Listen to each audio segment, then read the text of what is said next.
everyone, welcome. If you are new to my channel, my name is Colleen. I am a career strategist, leadership coach, and wellness enthusiast. Today I am thrilled to talk about energy management. If you are feeling burned out, a little crispy, if you're on the brink of burnout, or if you simply want to sustain high performance productivity, this video is for you. So for some context on this video, a number of years ago I was contacted by an HR manager. She asked if I would devise a training around well-being. Her team was experiencing a high workload, they're having trouble disconnecting, they're having trouble setting boundaries. And so when I reflected on, what should I include in this training, I thought about my own experience working in tech in the heart of Silicon Valley. I thought about colleagues who had experienced burnout, thought about coaching clients I were working with who were just overwhelmed and exhausted. And I realized that when it comes to well-being and feeling energized, it's fairly nuanced. We often think, if you work 80 hours a week and you don't sleep, you're gonna be burnt out. Well, what I found in working with coaching clients is that often emotional, mental, and spiritual burnout can be factors, and we don't often talk about the many different aspects of our energy. And so as I was doing research for this training, I came across a really interesting book that was published in 2003 called The Power of Full Engagement.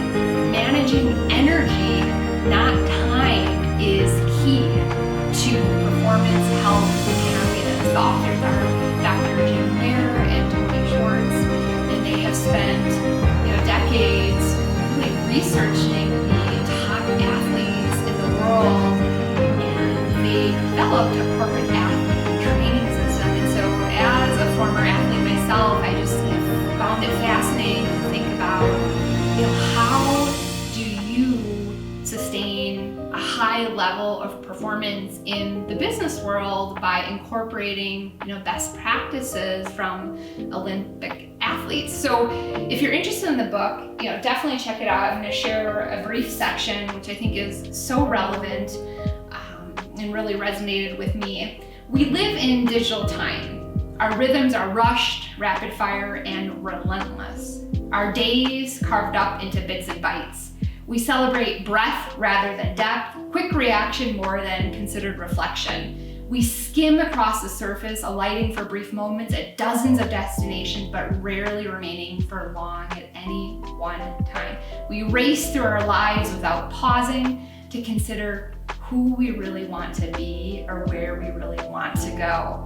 We're wired up, but we're melting down. And again, as I mentioned, this book was published in 2003, and just think about the advances in technology since then and how much people are just distracted. They're all over the place, they're trying to multitask, and they have ADD. I wanted to dive into my perspective on the different factors that impact our energy. And what's interesting is, these are also highlighted in The Power of Full Engagement. So this is not at all kind of a debrief or analysis of the book. It's my interpretation and what I have seen, working in the tech industry, coaching clients in the tech industry. So to start, the four main sources of our energy: physical, mental, emotional, and spiritual.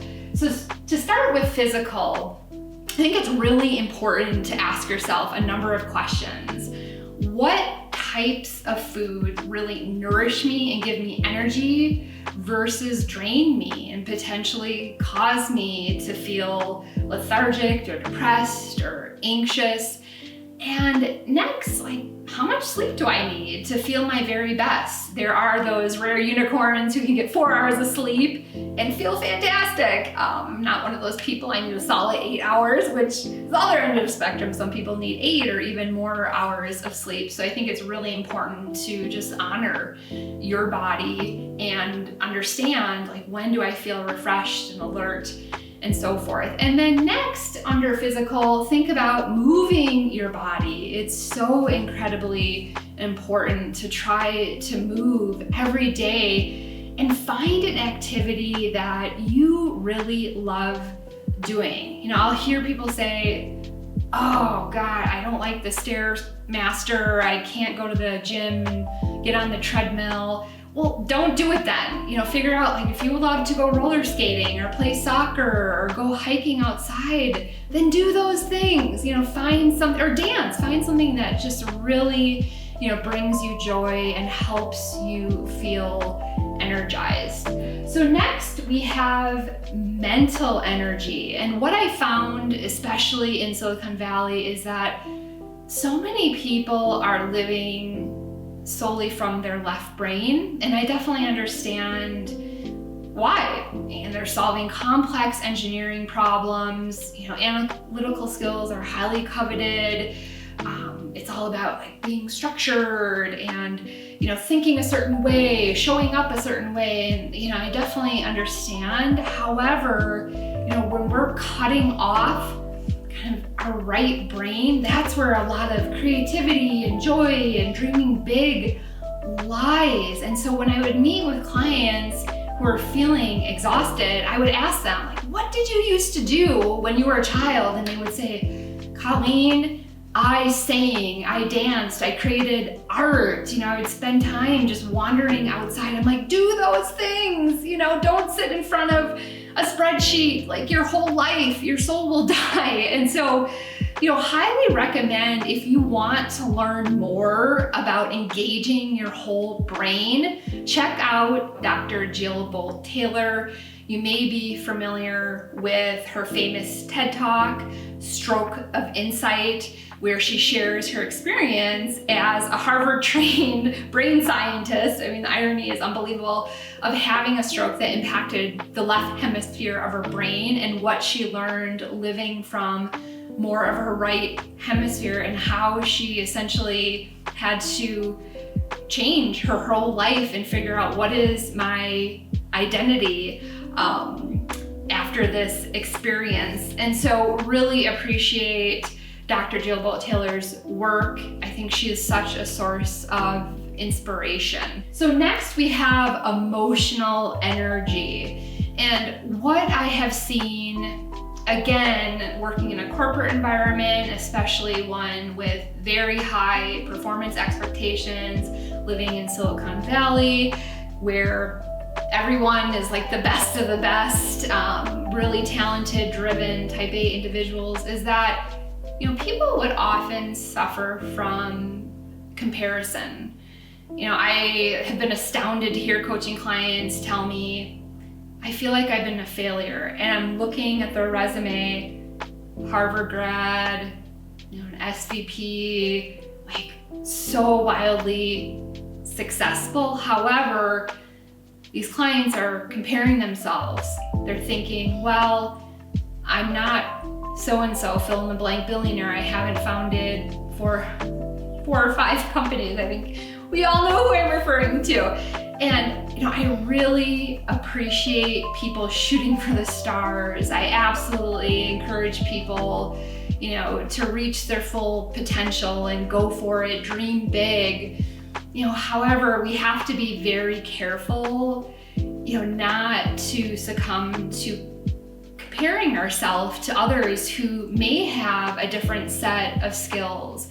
You know, they may be on a different path. We have to really honor the path that we are on and figure out, what are my superpowers? What am I good at? Like, if I were to really be true to myself, how would I be living my life? And so I think there can often be just a lot of emotional pressure when you're surrounded by such high performers. Imposter syndrome was pretty rampant when I lived in Silicon Valley. People would struggle with receiving a certain performance review. I've been guilty of this. Not getting promoted, I've been guilty of this as well. And so I think as much as you can try to kind of alleviate this pressure on yourself and just be at peace, while still having those goals and achieving those goals. And the next element of emotional burnout can come from living more from a victim mentality. And I want to be clear, people absolutely are victims, right? When you think about, being victims of war, being victims of abuse. So I don't want to discount at all being a victim, but I think there also can be this element of woe is me, the world is against me, the world owes me, versus when you live more from a victor mentality, you are empowered. You realize I am responsible for changing my life. And you really look at different thought patterns that may be negatively impacting you from moving forward and achieving all that you would like to in life.